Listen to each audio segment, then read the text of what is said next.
Budget নিয়ে আমি খুব সমালোচনা শুনিনি সংসদে, কিছু শঙ্কা শুনেছি। অনগ্রসর জাতিকে রাষ্ট্রের পক্ষ থেকে তাদের সামাজিক সুরক্ষা দেওয়ার জন্য, সাধারণ নিরাপত্তা নিশ্চিত করবার জন্য 26% কাছাকাছি বরাদ্দ রেখেছেন, যা আমাদের অর্থনৈতিক সংকট থেকে উত্তরণের ক্ষেত্রে সহায়ক ভূমিকা পালন করবে। এই অর্থ বরাদ্দের যে অনুপাত, সেটি বাস্তবতা বিবেচনা করে আমাদের সম্ভাব্য খাতকে রাষ্ট্রীয় প্রয়োজনে ব্যবহার করার মানসে মাননীয় অর্থমন্ত্রী যে ডিস্ট্রিবিউশন করেছেন, তার জন্য আমি মাননীয় অর্থমন্ত্রীকে ধন্যবাদ জানাচ্ছি। মাননীয় স্পিকার, আহরিত অর্থের দুই ধরনের ব্যয় রাষ্ট্র করে, একটি হচ্ছে অনুন্নয়ন ব্যয়, আর একটি হচ্ছে উন্নয়ন ব্যয়। অনুন্নয়ন ব্যয় মানে হচ্ছে রাষ্ট্র পরিচালনা ব্যয়।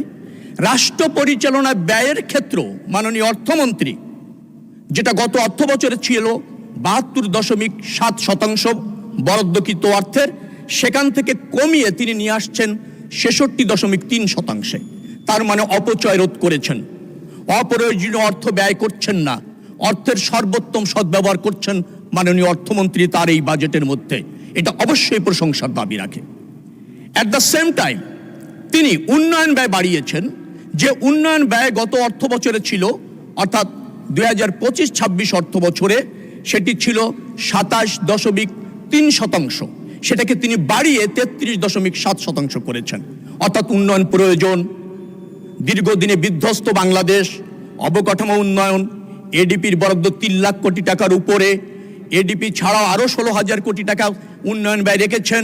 সব কিছু মিলিয়ে বাংলাদেশের মানুষের উন্নয়নকে অগ্রাধিকার দেওয়া হয়েছে এই বাজেটে।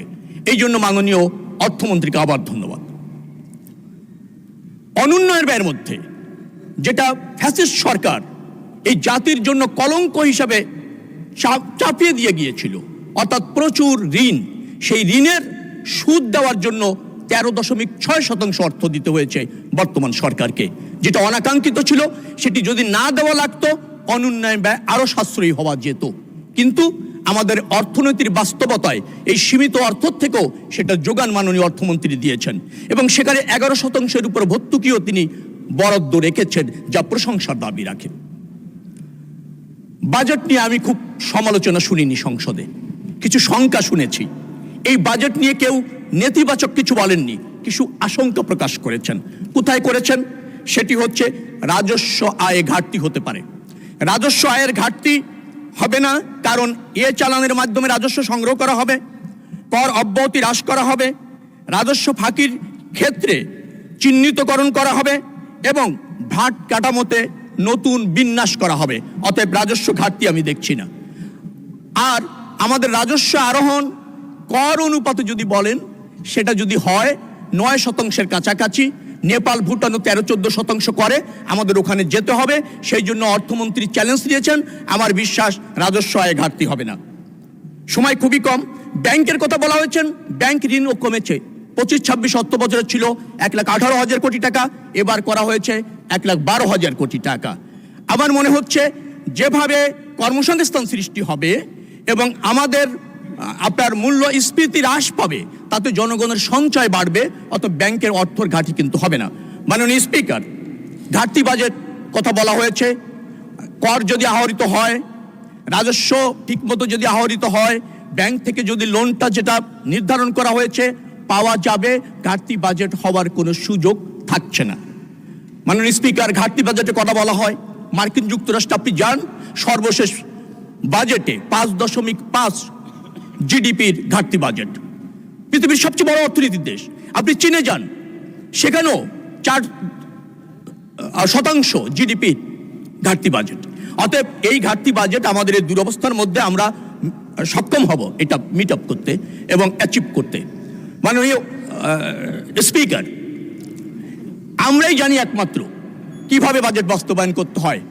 কারণ আপনি যদি 1974-75 বাজেট যান, বাকশালী সরকারের সময় ছিল মাত্র 1,056 কোটি টাকা। জিয়াউর রহমান 78-79-তে মাত্র 2 অর্থ বছরের ব্যবধানে সেটাকে 2700 কোটি টাকা করেছিল, প্রায় 2.5 গুণের উপর বৃদ্ধি করেছিল। মাননীয় প্রধানমন্ত্রী বেগম খালেদা জিয়া 2001 থেকে 2006 ওই অর্থ বছরে 6.1 থেকে 6.9% প্রবৃদ্ধি অর্জন করেছিল, অর্থাৎ 6.9% প্রবৃদ্ধি বিএনপি করতে জানে। এবার আমাদের প্রবৃদ্ধির লক্ষ্যমাত্রা মাত্র 6.5%, অথবা আমরা এটা করতে জানি। যারা শঙ্কা প্রকাশ করছেন তাদের জন্য বলতে চাই, মাননীয় স্পিকার, প্রথম বিরোধী দল হয়েছেন, আমার বিশ্বাস অনেক জায়গায় সমালোচনা করতে ভুল করেছেন, সরকারি দল এখনো হন নাই। আমার বিশ্বাস আর 2, 4 বার 5 বার বিরোধী দল থাকলে আস্তে আস্তে তারা সমালোচনাটাও বুঝে যাবেন। আমি ওই সমালোচনাকে খুব একটা আমলে নিচ্ছি না। মাননীয় স্পিকার, আমি যেটা বলতে চাই সেটা হচ্ছে বিএনপি জানে কি করণীয়। আমরা পথ খুঁজিনি, পথ দেখিয়েছি, বাস্তবায়ন করে প্রমাণ করতে চাই আমরা বাস্তবায়ন করতে জানি।